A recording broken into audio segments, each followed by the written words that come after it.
ପଲ୍ଲବୀ ଆଉ ଆଦର୍ଶ ବାହାରୁ ଆସିବେ ଆଉ ତାପରେ ପଲ୍ଲବୀ ନନ୍ଦିନୀକୁ କହିବେ, ନନ୍ଦିନୀ ତୁ ଏ ପର୍ଯ୍ୟନ୍ତ ଶୋଇନୁ?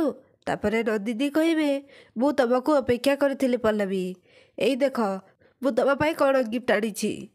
ତାପରେ ପଲ୍ଲବୀ କହିବେ, ହେଲେ ନନ୍ଦିନୀ? ତାପରେ ପୁଣି ନନ୍ଦିନୀ କହିବେ, ହଁ ହଁ ମୁଁ ଜାଣିଛି ତମେ ଭାବୁଥିବ ମୁଁ ତମକୁ ହଠାତ୍ ଗିଫ୍ଟ କାହିଁକି ଦେଉଛି। ମୁଁ ସେ କଥା ତମକୁ ଆଗରୁ କ୍ଲିୟର କରିଦେଉଛି। ଆକ୍ଚୁଆଲି ସେ ଥ୍ୟାଙ୍କ ୟୁ ଗିଫ୍ଟର।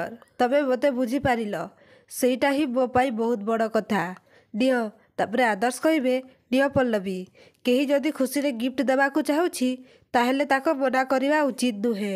ଦେଖ ତମ ପାଇଁ ନନ୍ଦିନୀ କେତେ ସ୍ନେହରେ ଗିଫ୍ଟ ନେଇ ଆସିଛନ୍ତି। ପୁଣି କହିବେ, ମୁଁ କ'ଣ କହିଥିଲି ପଲ୍ଲବୀ, ନନ୍ଦିନୀ ବହୁତ ଭଲ ଝିଅ। C is not a bad girl, we are friends. ତାପରେ ନନ୍ଦିନୀ କହିବେ, ଆଚ୍ଛା ମୁଁ ତମ ପାଇଁ କଫି ତିଆରି କରିଦେବି। ତାପରେ ଆଦର୍ଶ କହିବେ, ହଁ ହଁ why not, actually long drive ପରେ କଫି ପିଇବାକୁ ବହୁତ ମଜା ଆସେ। ତାପରେ ନନ୍ଦିନୀ କହିବେ, ଆଣୁଛି କହି କଫି ତିଆରି କରିବେ ଆଉ ପଲ୍ଲବୀଙ୍କ କଫିରେ ନିଦ ମେଡ଼ିସିନ ମିଶାଇ ଦେବେ ଆଉ ତାପରେ ପଲ୍ଲବୀଙ୍କୁ ଦେବେ। ତାପରେ ପଲ୍ଲବୀ କଫି ପିଇବେ।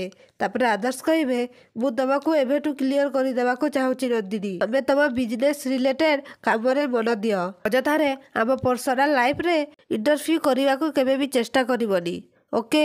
ତାପରେ ନନ୍ଦିନୀ କହିବେ, ଓକେ ବସ୍। ତାପରେ ଆଦର୍ଶ କହିବେ, ଠିକ୍ ଅଛି, ମୁଁ ତମ ପାଖରୁ ଏଇଆ ଶୁଣିବାକୁ ଚାହୁଁଥିଲି।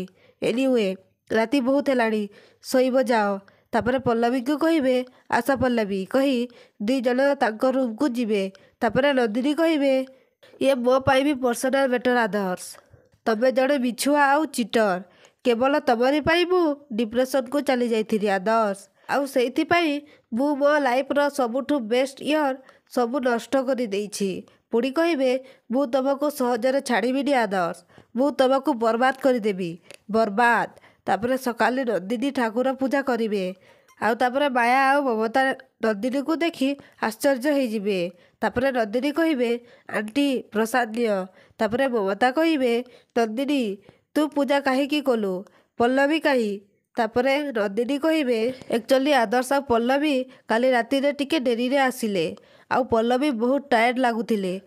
ପଲ୍ଲବୀ ଉଠିକି ତଳକୁ ଆସିଲେନି ତ ମୁଁ ଭାବିଲି ସେ ଶୋଇଥିବେ, ସେଥିପାଇଁ ମୁଁ ଭାବିଲି ମୁଁ ଠାକୁର ପୂଜା କରିଦେବି। ପୁଣି କହିବେ, ଆଣ୍ଟି ମୁଁ କିଛି ଭୁଲ କଲି କି?